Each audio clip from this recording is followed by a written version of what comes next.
There's a quote out there that says, for every minute spent organizing, an hour is earned. When you first start selling on eBay, it's pretty easy to keep track of 10 to 15 items. But as your business grows, so doesn't your inventory management system. And in today's video, I'm going to show you exactly how I store and keep track of all my items, know exactly where every item is, when I need to ship it, and how much I paid for the item, and even where I purchased the item from. And if you stick around to the end, I'm going to share the system that Toyota uses to speed up their processes and relate it back to how we can use it in our eBay business to speed up our listing and shipping processes. So before we go and take a look at my actual system here, I do want to relate this to beginners. If you're just starting out, please get a bin, write a number or a letter on it, and start your inventory system now. I waited until it was too late, and it took a lot of extra time to go back and create this system. It's a lot easier to start from the beginning. I know you're saying I only have 5 or 10 items and I'm just going to put them over here in the corner. That's fine. Start with the SKU and start saying it's in the corner so that you have a system to build upon.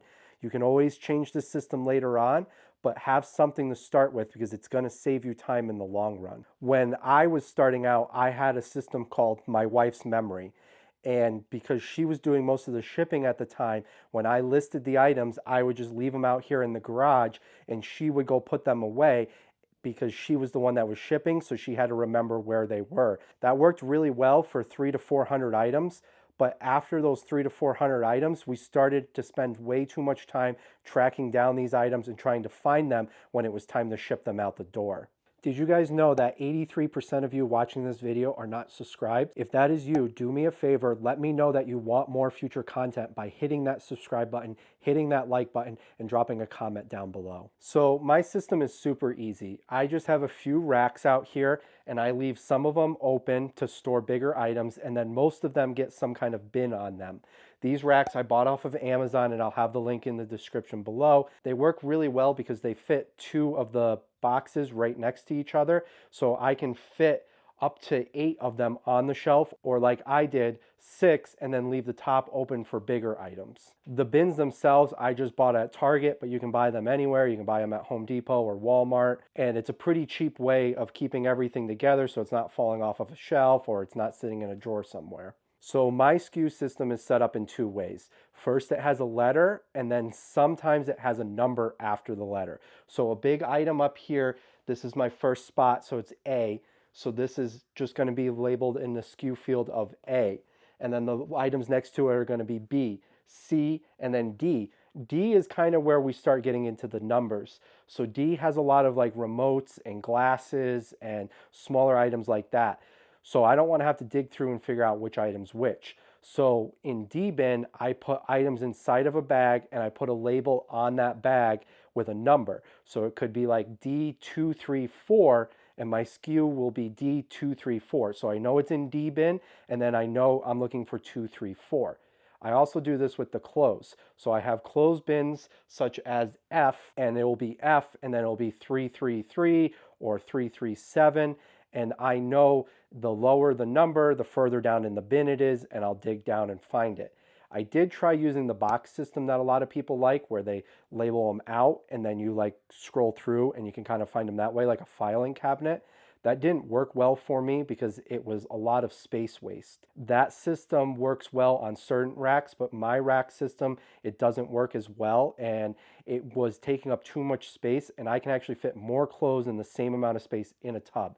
It takes a few extra seconds to dig through the tub and find the item, but I know which tub it is, so if I have a few items in F bin, I'll just pull the bin out and I'll dig through and find all the numbers that I need to find. It's not that big of a deal to have to dig a little bit and save that space because I am so limited on space. When I had first started out, we had just stored stuff in the house in different drawers and things like that. And then I slowly got a bin and we started putting things in a bin. And then I got a couple bins and then I got a rack with the bins, but I was never labeling any of it. So it was just kind of based on memory. And it was like, oh, well, all the video games are in this bin and all the clothing is in this one and this one has that. And we'd have to spend a lot of time remembering where things were. Like I said, that worked really well for 300 to 400 items. Past that, you really have to get a SKU system so that you can find those items more effectively. It also depends on how many items you're shipping out. If you're only shipping out 2 items a day, it doesn't add that much time. But if you're shipping out 10 to 20 items a day, it can really add up. An extra 2 minutes per item is 40 extra minutes a day just trying to find these items. So the quicker you can find them, the quicker you can get them out the door and move on to listing more items. What I ended up having to do, because I didn't label everything, was I had to go back in and pull everything out of the bins, label the bins, and then go back into my listings and add SKUs. There's actually still some items in my store that don't have a SKU, and that bothers me. It's hard to know exactly where those are, and I always have to try to find those items. When I do find them, I add the SKU, and moving forward, I always add a SKU when I'm creating a listing. Nothing that I list doesn't have a SKU. It doesn't matter. Even over here in these bins, I have a blue bin and a white bin. I'll just label it blue bin, white bin. I have a storage unit where I store some bigger items. Even though I know that's a bigger item that's in the storage unit, I'm putting storage unit in there, so I don't have to second guess of where it is. This is also important because I'm not the only one that ships. My wife will occasionally come out and ship, and this is a really easy system for her to come out and figure out exactly where it is. I want this system to work well for anyone, so if I had to have a family member or a friend come ship because I was injured or hurt, I want them to be able to come and figure it out on their own without me having to explain it. Most people would be able to pull it up, see the SKU of A23, and know that it's in A bin and that it's going to be labeled number 23. So you might be thinking, I don't need an inventory management system. It doesn't matter. I'll find the item. I'll ship it out. But let me tell you a story. If you can't find that item, you're going to have to cancel that order. When you cancel that order, it's going to be counted against you as a defect, and it's going to affect your seller level. That seller level can help you sell more items, save money on fees, and help get your items in front of more customers. So you want to keep your seller level as high as you can. And canceling orders is one way to quickly lose your high seller rating and end up below standard and having to pay more final value fees. So it's super important that you know exactly where your items are and that you're going to ship them out. There are a lot of people that sell on multiple platforms. I personally don't do that. I do sell some things on other platforms, but I only sell those items on those other platforms. I'm not cross-listing items.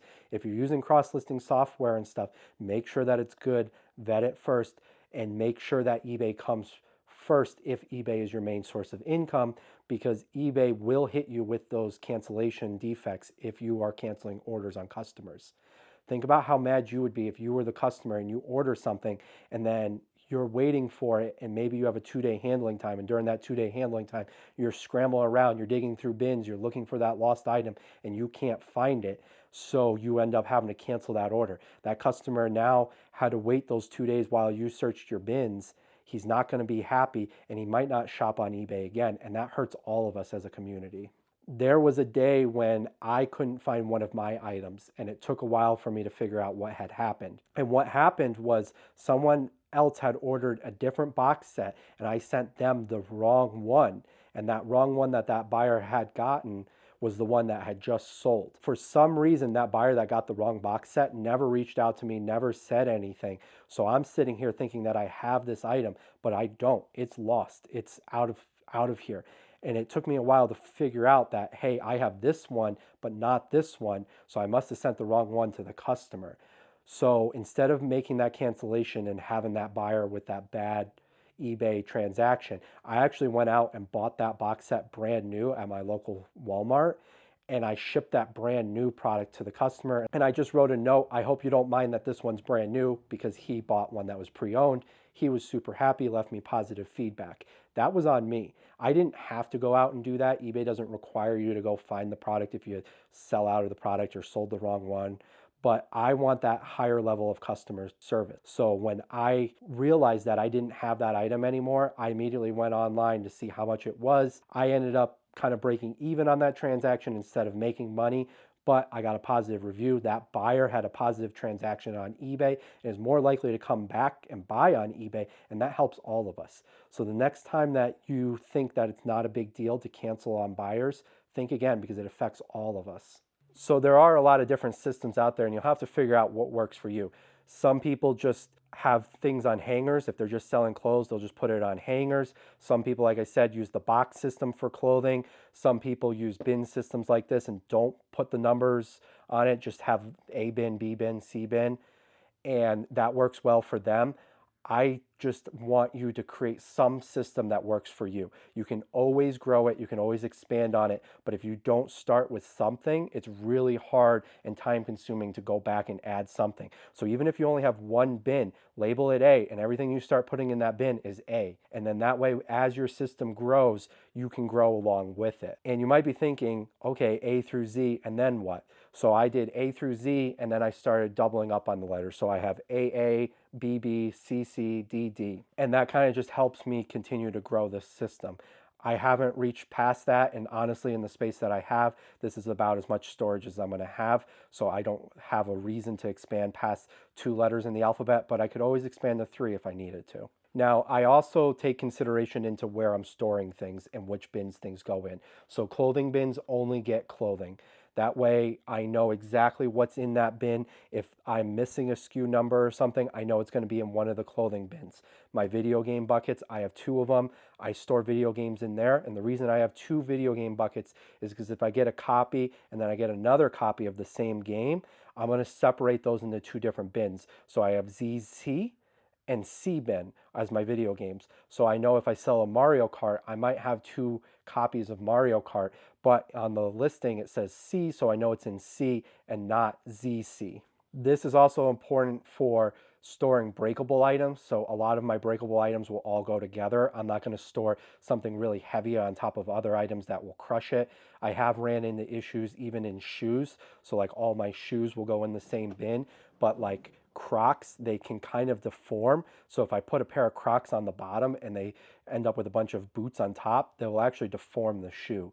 So I take care in knowing which items go where in the bin and knowing that it's not going to get damaged because I'm throwing heavy metal on top of breakable glass. So the way my process works is when I bring stuff in from the thrift store or yard sales or garage sales or wherever I'm getting inventory from, I bring it in, it comes right in the door here, and then I sort it. This is kind of my unlisted rack. There are a few things that are listed. The bottom bins are actually clothing bins that are listed, but everything on the top there is unlisted inventory.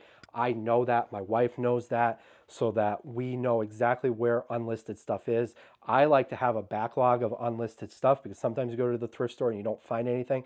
I never want that pressure on me to go to the thrift store and start picking up things that don't meet my numbers, don't meet my profit margin, don't meet my sell through. I want to go to the thrift store and only pick up the things I want to pick up, things that are going to sell and going to make me actual money. I'm not going out there just buying stuff to buy stuff. So everything comes in the garage door here and then it gets sorted. So I pull the receipt out and the receipt goes in a bucket where I keep all my receipts for tax purposes later on. And then I sort my items. So up top, I kind of have electronic items. I have a clothing bin, and then I have a shoe bin. And what I do is I do my listings in batches. So like I'll do all my shoes one day, I'll do all my clothing one day, and I'll do all my hard goods and electronics another day. And that's simply because I have one photo station that I turn into multiple different photo stations. And if you haven't checked out the video on my photo setup, go ahead and check that video out. It'll kind of help you understand exactly why I batch my items out into similar categories. So as you can see here, I have a shoe bin that is completely full. So that's going to be this Monday. I'm going to do shoes. So I'm going to pull that shoe bin in. I'm going to put it by the sink. I'm going to clean all those shoes. I'm going to get them ready to be photographed. I'm going to bring them into the photograph room. I'm going to slide that bin underneath. I have another bin right there that's empty that I just move everything that's now listed into that bin. And those shoes I am going to spread out through different bins in here. And the way I do that is I grab a sheet of paper and I'll write down each shoe that I have. So like Nike shoe, Solomon shoe, ski boot. And what I'll do is I'll go out here and I'll find which bins have room for those shoes. And I'll write A bin, B bin, C bin, AA bin. And that way, when I'm creating the listing, I just look down at this sheet and I'm like, this shoe is going to go in this bin. I add that to the SKU, and then that goes in that bucket. I bring that bucket out with that list, and now I have a shopping list essentially of putting my shoes away. So I'm looking at it, I'm like, okay, the Nike goes in A bin, the Solomon shoe goes in B bin, and so on. This system works well for me. Now, if you're listing your items in the same room where you have your storage, you might just be able to list it and put it away right then and there. But for me, I photograph it and I list it and I keep it in that room until I finish all the shoes, and then I bring all the shoes out to the garage. It's not far from the garage from where my listings happen, but that 2 minutes to come out and that 2 minutes to go back in, it adds up over a course of a day of listing 20 to 30 items. So I actually have an old list here of some of the things that I was listing. So like I have filter in AA, movie in FF, ink in AA, RC remote in D, and simply I went through the bucket that I was listing, which happened to be hard goods on that day, and I made a list of everything that was in the bin. I came out here and I found where it's going to fit, in which bin it's going to fit in, and then I wrote it down on this list. I went in, I cleaned everything, I brought it in the photo room, I photographed it all, I moved it once it was photographed into the bin to come out here. I brought that bin out here, I referred back to my list, and this list matches what I created on the SKU system on the eBay platform. I come out here and I add it to the correct bin according to the list. Clothing is the one thing that's a little different. So when I do clothing, I simply just count out how many pairs of clothes I have to list. So if it's 20 pieces of clothing, I'll come out and I'm going to grab 20 bags, and I'm going to grab labels from right here. So I just have these little number labels here, and it says 892.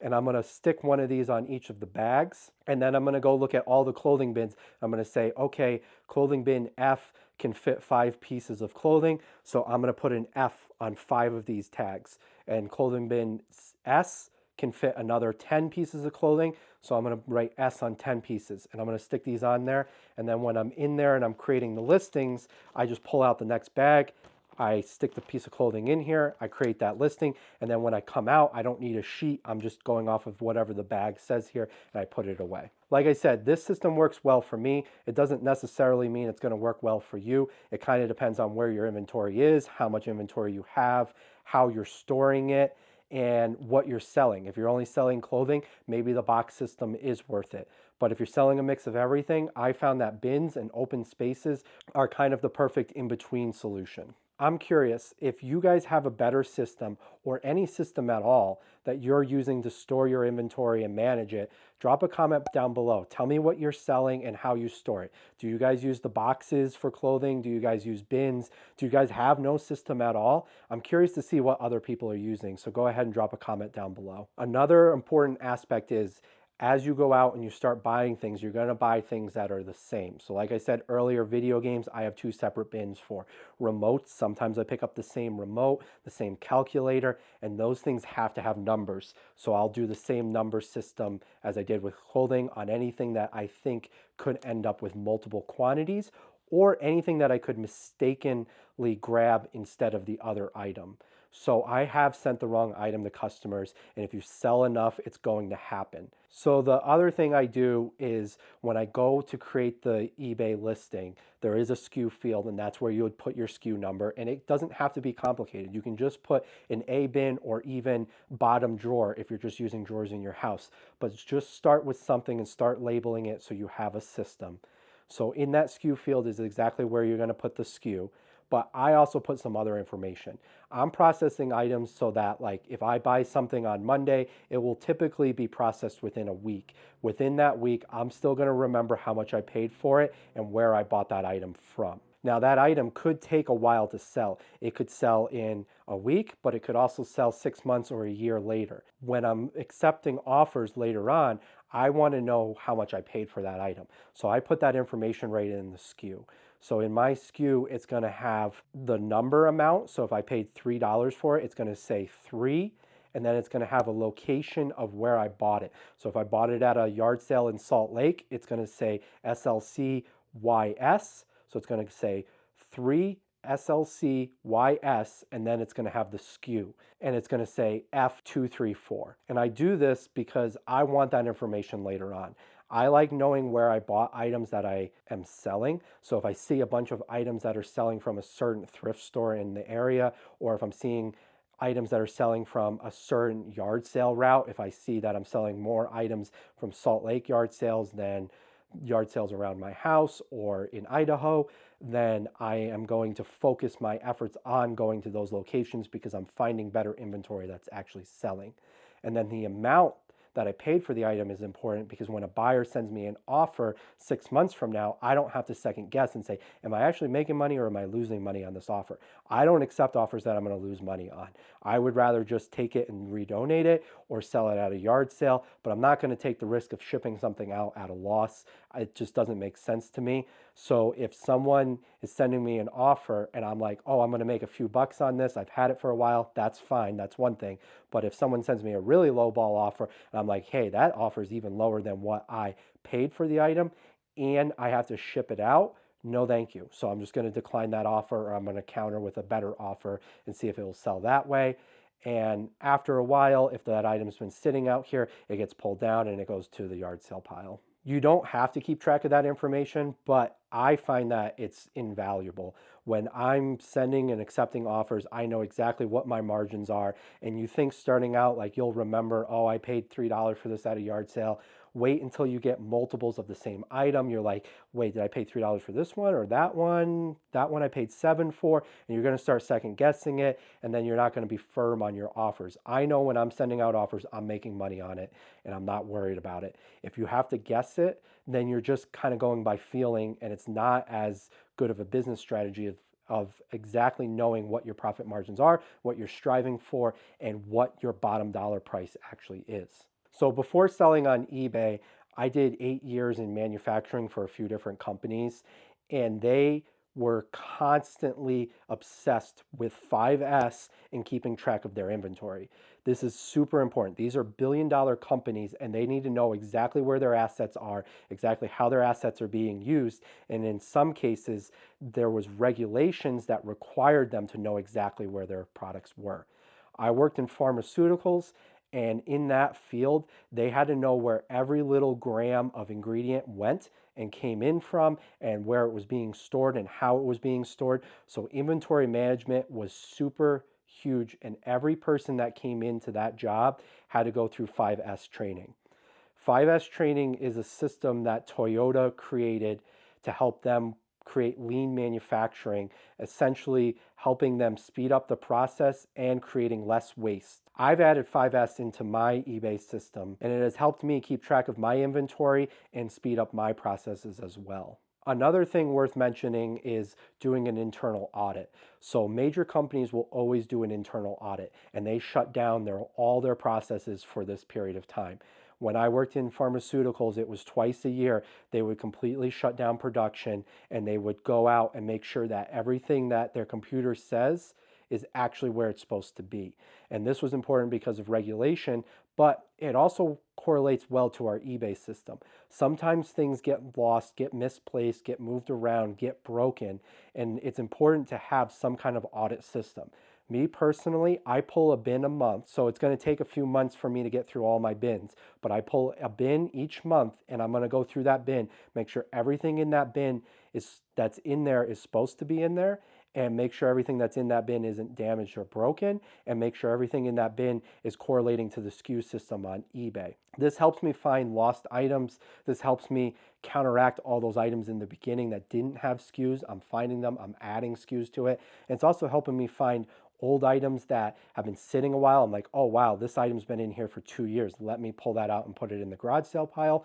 Or, hey, this was a glass item and it ended up on the bottom and it broke since then, and I need to take that listing down ASAP.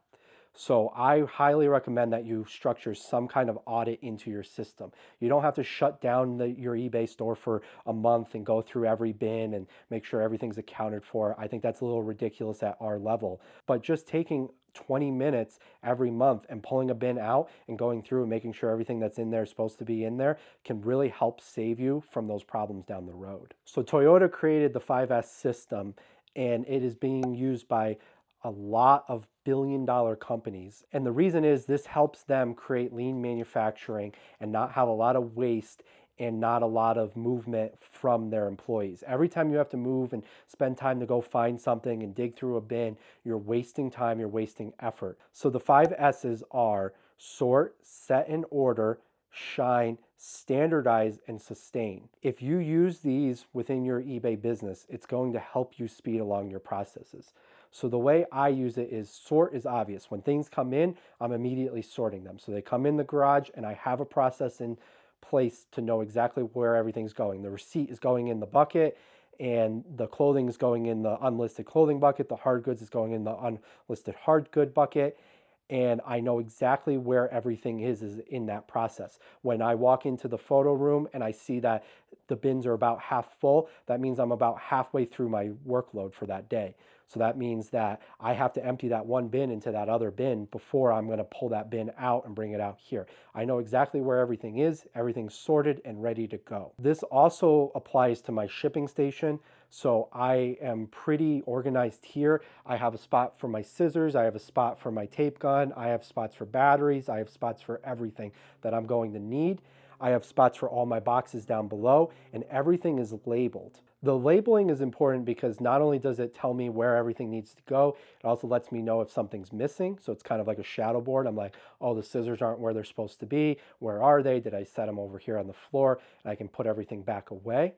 But it also helps me keep track of my inventory of shipping supplies. I know that all my tape is down here, and I know that I'm supposed to have this size box in this spot. And if I don't have that, then it means it's time to order it. Or if I see it's getting low, then I know it's time to order it. So I'm not running out of it and then needing it right away. I actually busted out a label gun and made sure everything's labeled so that it has its own spot, its own location. I do have a pile of boxes over in the corner there. Those are my miscellaneous boxes, kind of the big random boxes that I get from Amazon and digging out of trash cans and stuff. But all my boxes that I order and all my bags and poly envelopes and padded envelopes and everything, those all have a spot, and I know exactly how much I have of it. And when it starts getting low, I just go ahead and order more. After sort, there's set and order. So set and order to me means that I am now taking everything that I've sorted. So I've sorted that, I've cleaned it, I've photographed it, I've created the listing. Now I'm going to set it in order. I'm going to bring it in here and it's going to go in its proper location. So that means I'm putting the item back in the correct bin. Shine means that there isn't miscellaneous stuff laying around, that it's not a dirty work area. So that means at the end of the day, when I'm done shipping, I don't have a bunch of random boxes laying out on the counter. My scissors aren't all over. I don't have cardboard pieces on the floor, those little annoying strips that you pull off of poly bags. They're not just floating around. They're all in the trash can. I get a lot of leaves that blow in my garage. I try to blow those out. I want the space to be clean. I don't want a bunch of stuff on the floor. I know sometimes it happens, like I'll end up buying a whole bunch of stuff at a yard sale. I'll bring it in and I don't have enough space in my bins. So then it ends up being stored on the floor, but I don't like that. I want to get that up off the floor as soon as I can.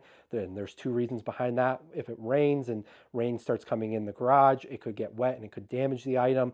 And I could also trip over the item and hurt myself. So the next S is standardize. And this means that you have a system and it is a standard system, and this is exactly how everything is done. And that's exactly what I've created. I've created a way that I know it comes in the door, it goes into the cleaning room, it gets cleaned, it goes into the photo station, it gets photographed, it gets listed, it gets brought out, it gets put away. Every single item that I touch now has a SKU on it. There's no excuse to not have a SKU. I make sure that it has a SKU, and it doesn't matter whether it's going to my storage unit or it's going in a bin and it needs a number because it's a small item. It has to have a SKU so I know exactly where it is. The final S is sustain.